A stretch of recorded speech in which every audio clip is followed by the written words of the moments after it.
back, there was an attack of brokers on Nobroker Oh, office. Bangalore. Uh, yeah, Bangalore, trying to damage the motorbikes parked Hmm. outside. They were chasing female employees late evening to their home. So there's so much of problem that that group was creating that we eventually had to leave the office. And even when we were leaving the office, they chased the vehicle to figure out as to where is the new office. Okay.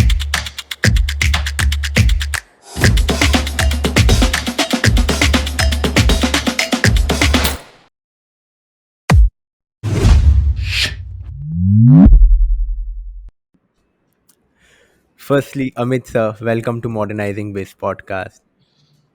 Thank you very much for having me. Sir, since you have been working with on No Broker for a very long time, so I just want to know, like, now you joined a unicorn club, your firm have joined the unicorn club. So, what it feels like to be a part of a unicorn? I think unicorn, uh, of course, it's a valuation milestone, but we would look forward towards many more milestones which are customer related, which are revenue related. Those are much more important to us, frankly. But yes, I think media has also popularized unicorn a lot, and from our employees' point of view, I think the unicorn milestone conveys a sort of a trust and a sort of achievement to pass a boundary. So very happy for that.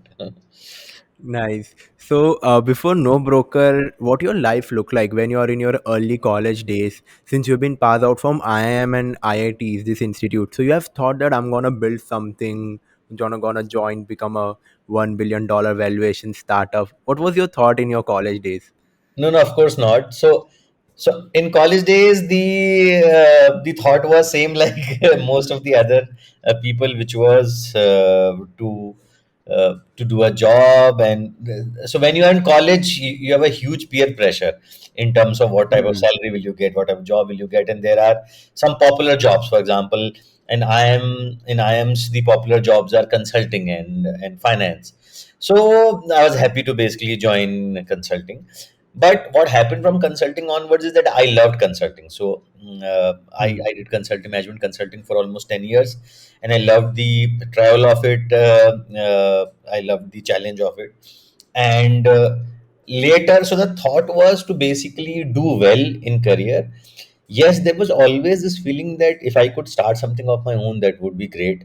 But I think in that era, which was around, since I passed in 2004, from 2004 to 2010, there was, I don't think there was any VC culture in the country.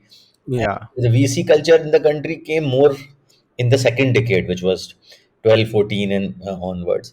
So I think, and I was in ANZ Bank, Australia New Zealand Bank, as a strategy head in 2012.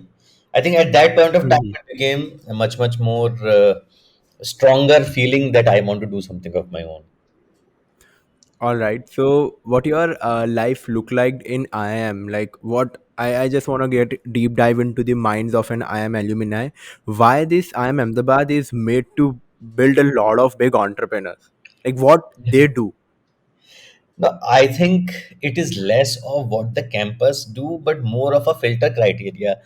I think because institutes like IIT and IM, they often act as an IQ test. So Hmm. often, many people who are good in studies end up going there. And so happy to know that so many IITians and so many IM graduates are doing well in the field of entrepreneurship. But it does not mean that you need to be an IITian or a IMite to be successful. Agree. You Agree. see lots of hugely successful entrepreneurs in the country who are not of these premium institutes. I think while a good degree basically helps you, but the truth is that customer doesn't care about your degree. Customer doesn't care at all. Agree. If you fulfill customers' expectations the way in which they want, they are happy. They don't care about your degree, which is a good thing in a way. So it's a big equalizer. So, what was your first startup? Like before No Broker, what was the first thing you have sold by your own? So I had basically started a small startup when I was doing management consulting, and it was basically based upon how to enable brands to reach out to the gated communities. But what I realized was that when you're doing a full-time job, it's very difficult. So we started something, and just after 6 months, as soon as the work pressure increased, then the entire thing fizzled out. So that was around 2010. Then I continued with my job. So on a serious note, no broker would be perhaps would be seriously a first company, or theoretically yes, a second company. But when the no broker thing came, I decided I will leave the job because I had already tried to do a startup with a job, and I realized it's very difficult. Hmm. But we have seen a lot of lot of people, even if they are coming out from a very big, good corporate job, they're having a paying package. And now you've been working on a real estate market, right? With the no broker, you trying to revolutionize, disrupt the real estate market, which is more of I would say a lot of this market is here from decades. There's a legacy market. Real estate has been a legacy asset. So don't you feel like what was that one motivating force to quit the job and start no broker from scratch? There is no grounds of it. It's a difficult question to answer. I think uh, two, three factors. One was that I felt that if I don't take a risk, so actually the ANZ job was very comfortable job, very well paying job, and I realized that once I get into the uh, loop of good salary, then again trying to get another increment and so on, I Hmm. will never be able to take the risk. And the higher your age, perhaps the lesser are the chances that you would leave everything. And my wife was expecting, so we were expecting a kid when I left. Oh, In, yeah. so that way it was a very bad time. So from all theoretical perspective, me leaving a job was a, a very odd decision. And perhaps I would recommend people that why shouldn't that perhaps they should try working in the weekends or the late evenings and try to do it seriously, but along with the security of some salary till some product market fit is established. But I did not do that, to be frank. So in my case, I just left the job. Uh, will no broker work out the way in which it has worked out till now? Of course, nobody could have told. In fact, people generally said that no broker as a concept would not work because it hasn't worked anywhere else in the world. Okay, so now since you talked about the concept of no broker, so in year I guess you started 2014. No broker was established in 2014. Yeah. Yes. So in those years, what's the real estate market look like? Like, what's the customer journey? If someone's want to buy a flat in Mumbai, what's the whole buyer's journey there, and what are the bottlenecks over there? No, very good question indeed. So at that point of time, what had happened was that there were many legacy platforms which were offering a connection with the broker.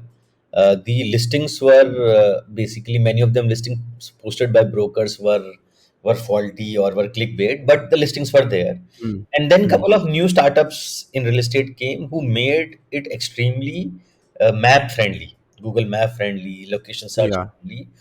So at that point of time, if a user had come to any of the real estate websites, they would find a good looking website, use of technology, uh, beautifully listed properties. But yes, on a practical basis, many of those properties would be already rented out or sold out, and they would make Hmm. you reach out to a physical broker. So you'll move away from a website, you will go to a physical broker, and then he will say, हाँ sir मैं कुछ और दिखाता हूँ आपको वो property चली गई मेरी आज सुबह. So what we Hmm. found is that while the look and feel is has become really good, as a consumer, what have I gained? If I still need to finally talk to a broker only, then why don't I just cross my street and go to a broker? So we felt that while the technology has come, but the real problem has Hmm. still not been solved. I still need to go to a physical broker. I still need to pay lots of fees, and I still can't trust the fancy looking properties on the site. Agree. So let's take an example. We have seen a lot of broker market. There's a community driven market now. Majorly, they still have a lot of challenges. So I remember one incident. I've been me and my team was figuring out to find an office space. As you talked about, it's all the full of clickbaits, right? But now there was again one challenge is that you don't know who broker, like about the background of that particular broker, right? So how this problem you have catered with no broker, how this particular problem is solved by no broker? So see, we have a secret algorithm which we use to ban brokers. So if you are a broker, you come on no broker site, then we'll not serve you. Hmm. Will not post your Hmm. property. Will not allow you to contact our customers.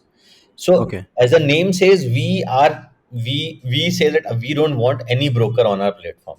So that's our main goal. So now once this problem has been taken care of, so we have banned lakhs of brokers over the past 8 years, and you can go to no broker today. You can click Hmm. 50 contacts. You won't find a single broker. That's our promise.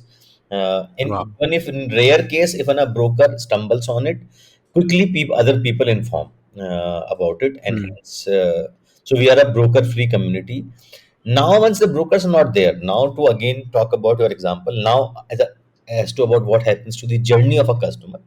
If a customer comes on no broker platform, he sees Hmm. real properties. A tenant and a buyer, they see real properties, and they can click on those properties. And the moment they click, they can dial to the owner directly, and they can talk to the Okay. property owner directly. They can go and visit the property directly. There is no intervention of no broker. There is, of course, there is no presence of any broker. Also, you can deal with the with both the parties each other and just do the transaction. Yes, if you need our help, if you don't have time, you need a phone relationship manager, Hmm. you need packers and movers, then we are there to help you out. Okay. Okay. Now, so you have been majorly you list property directly from the property owners and you eliminated all the middlemen in the journey.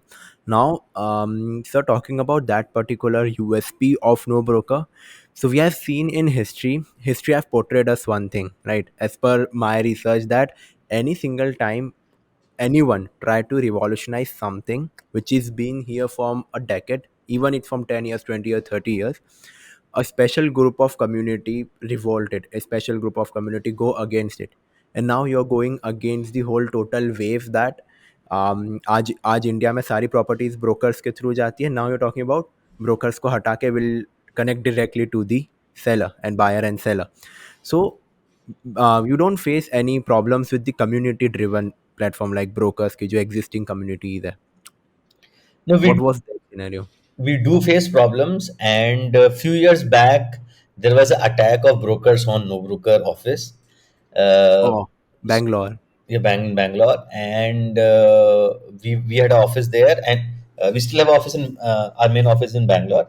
And at that point of time, we just saw some 60, 70 people standing in front of our office, and our office was a independent house. We tried to save money and Hmm. took an independent house, and we are pretty surprised as to why suddenly so many people have gathered. Hmm. And suddenly those people basically started beating our employees. They wanted to get inside the office, they wanted to break laptops and create Oh ruckus. my god. Our female employees started crying, and but thankfully we had an iron grill door which we held on to, and we did not allow anybody to come inside. We called police, but it was not of much help. And then later, because they were trying to damage the motorbikes parked outside, they were Hmm. chasing female employees late evening to their home. So there's so much of problem that that group was creating that we eventually had to leave the office. And even when we were leaving the office, they chased the vehicle to figure out as to where is the new office. So, Okay. so that was a couple of years back. But I think over now things have stabilized. I think we also don't popularize our physical location too much, and I think brokers have also started to accept that we are going to be around much longer. Nice. So now coming down to the other thing of a business, let's take an example. There was a time in 2014, 2015, I'm talking about back in those years. So people are hardly buying, like says, people are not used to for the online shopping, right? People are barely spending 100 rupees purchasing from any online shopping app. So now, what's from the perspective of a consumer, why they buy from the brokers is there's a human involved into it. They trust someone who is there, and they might be into their personal network or reference.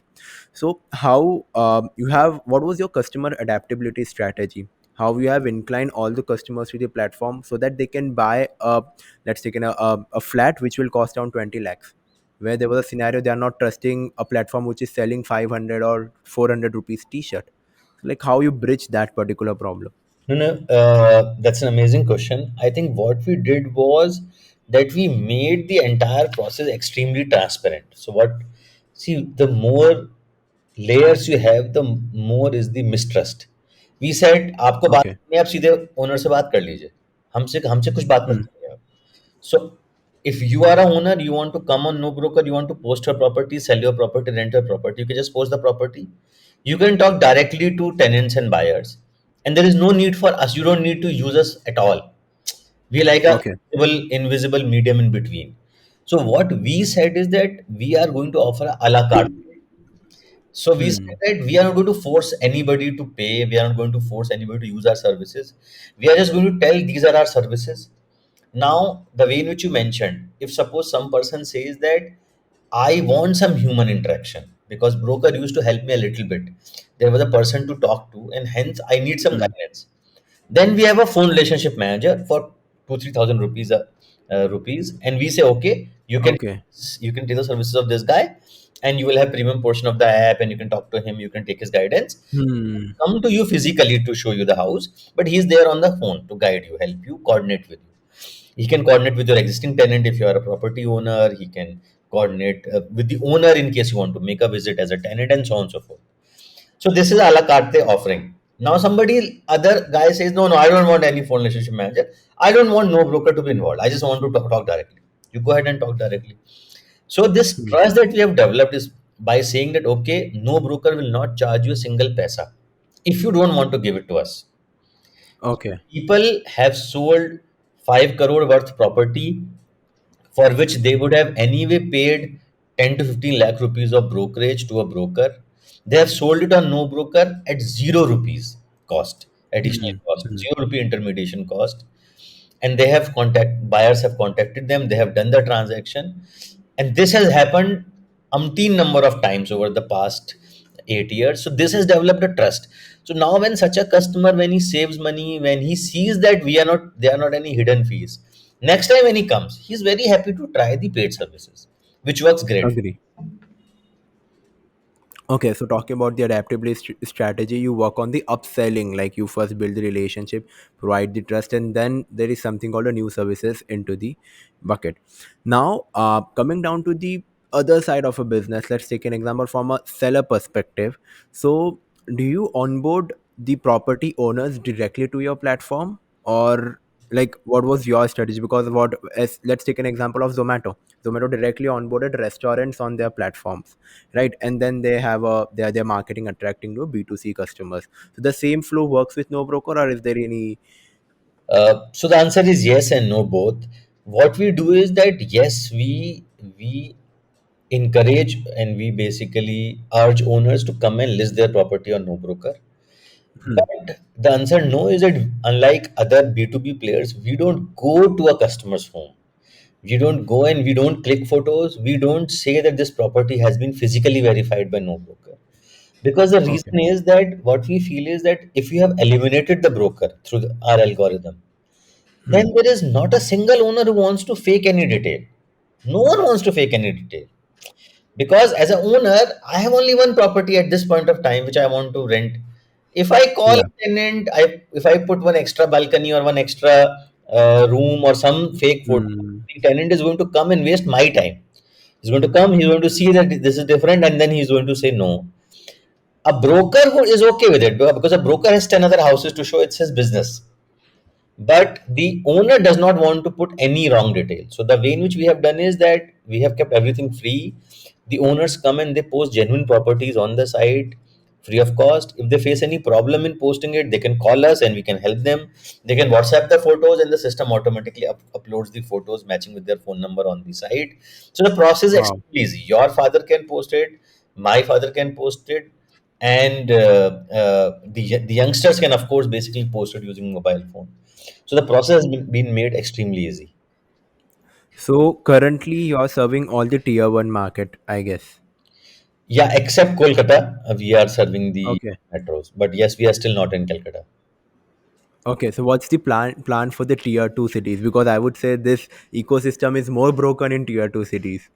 No, no, of course, cities like Indore, Bhopal, Ahmedabad, Hmm. Lucknow, Vishakhapatnam, of course, these cities offer huge opportunity for growth, for business. And we keep on getting requests from the customers from these cities that when will we launch. Yeah. Our plan is to be into multiple tier 2 cities in the next 2 years. Okay. So now, in which year this unicorn thing happened with No Broker? So What was the date? this happened last year, and towards the end of last year in November, December 2021. Okay, so for let's take an example for a 18 year old who's just starting out something by his own. Let's take an example. They started their own e-commerce startup or something like that. So if you want to put it in simple words, what unicorn is, and will it going to be useful in long run? What is the significance of whole unicorn thing which is happening around? We have been hearing about this from a very long time past, I guess 2 or 3 years. So unicorn is nothing but it is just a term which has been used to mention companies who have achieved $1 billion worth of valuation, which works out to around 7,900 crore or 8,000 crore rupees worth of Hmm. valuation, which basically means that if you want to buy 10 percentage of the company, you will have to pay 800 crores.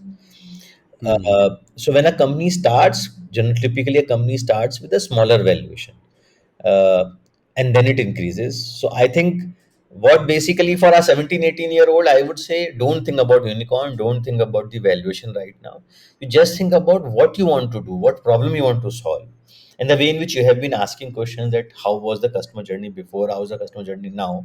Similarly, I would urge all 17, 18-year-olds and all entrepreneurs to think about the customer problem deeply.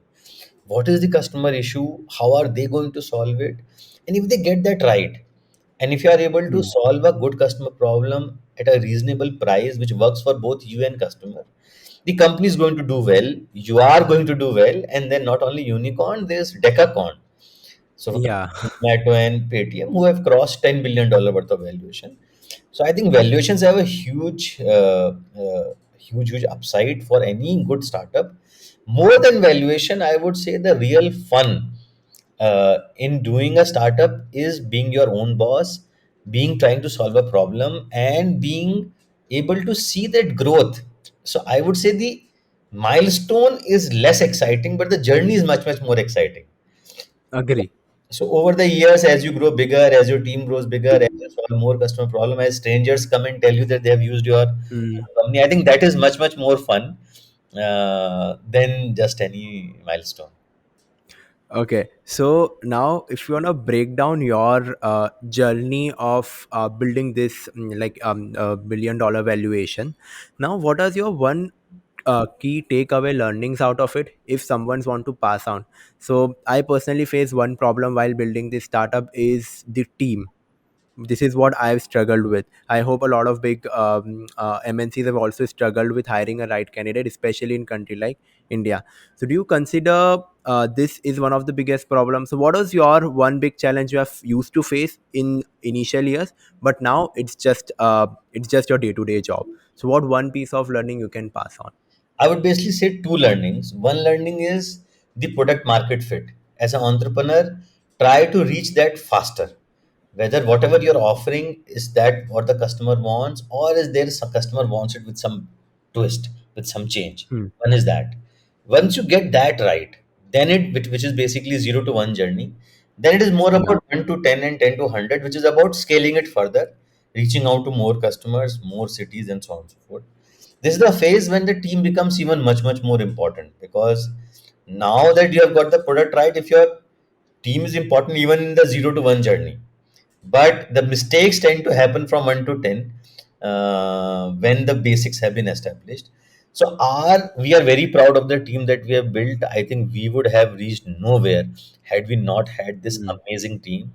The people who work with me, we give them huge amount of accountability, independence, freedom to do what they want to do. In a startup, I do not want the people who need too much of direction. I need people who enjoy the independence, who have this entrepreneurial attitude and inclination. It's also very important to figure out what your culture is and get rid of the people who don't match your culture. So I think the getting rid of people is a important decision, because many a times you get emotional and you feel that perhaps I should look for more months and look for more proof points. But the truth is that in startup you don't have time. If Agree. you are anyway, you don't have the luxury of time. So either you get a guy who works well with you, and if he's not working well with you, you just don't have the time. You can't groom somebody to a large extent in the startup, because you need to groom your company, you need to groom your product. Hmm. So you're absolutely right. The team is super important. I would say get people who match with your vision and who are sincere. You don't want to get those people who are smart but who don't believe in your product, or who are smart but who are jerks, who are not good people to work with, who don't conform to your culture. So get rid of those people fast, so that you can reach out to the people who really belong with you. And anyway, startup is full of stress and challenges. You want to work with people whom you enjoy working with. You don't want to work with people you have to put a shield on. Hmm. So now there is one more thing. You answered it in a very nice manner. I can feel those things because I've been working in a startup and I realized one thing, that this is one of the biggest challenge we face. At the same time, we try to groom ourselves, but we got to groom our business, right? Now, there is one thing again happening around, is something called startup funding. Every single startup, they start just because of one thing. Even I would not say majority, but yeah, there is still a particular portion of businesses who starts, and they focus on their unique economics, they focus on their books, they focus on the revenue, they focus on their making financials stronger. But there is the other side of a table who works to please the investors, who works to do things that investors like, which will in turn get them funding. So, what your thought on this? Like, which one is the right strategy? Either one or two, or a mix of both? I think I think a balance of both. Your company would only become bigger. You will only, if in case you want to chase valuation, you will only get bigger valuation. You will only get bigger funding, if customers love you. So customer Agree. love is the first criteria, right? Otherwise, you can't fake it for long. So the Hmm. first criteria should be that you do what is good for customers, even if it means antagonizing investors a little bit in the short term. That you need to explain. For example, in our case, we decided that we don't want to open 50 cities altogether. We want to go slow, and we had reasons Yeah. why we want to do it. When our investors said that no, this seems odd, why are not expanding, we explained it to them. So we did not try to please them and open more cities, because we knew it is important to make customers happy before we go to another city. So Hmm. things which are important, which from the customer point of view, product point of view, explain it to investors. But also, it does not mean that you don't care about your investors, because they are the ones who are your shareholders, who have put money in your company, who have trusted you with their capital. So hence, Yeah. doing things which investors guide us, which investors feel will make the company more prosperous, more valuable, that of course we do.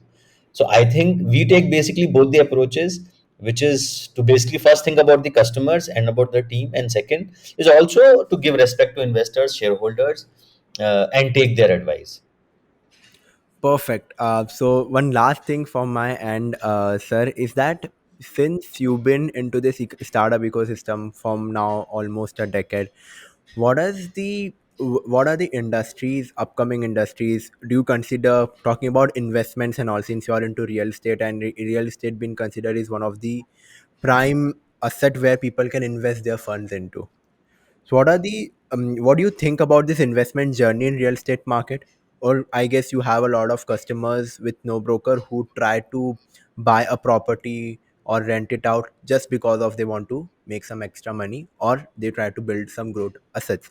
So do you consider the future of India in real estate is still strong, or you consider the equilibrium in this particular industry have achieved right now? So, despite being a person who is running a real estate startup, I am a strong proponent of equity markets. And I say Strange. anybody who basically is young, who is looking to invest, should surely have a equity portfolio, should surely invest in mutual funds, because of the reason that in real estate typically you can rent a house for 1.5 to 2 to 3 percentage of value of the Hmm. property every year. So in case you just want to rent a house, live in a house, it does not make sense to buy a property. Despite being in real estate, I would say that. But having your own house is a great emotional need. You don't want to be thrown Hmm. by property owners and landlords from one house to another. So there do come a point generally in everybody's life when they want to settle somewhere where they want to have their house. At that point of time, I would say just go ahead and buy a house. Don't think about the financial calculations.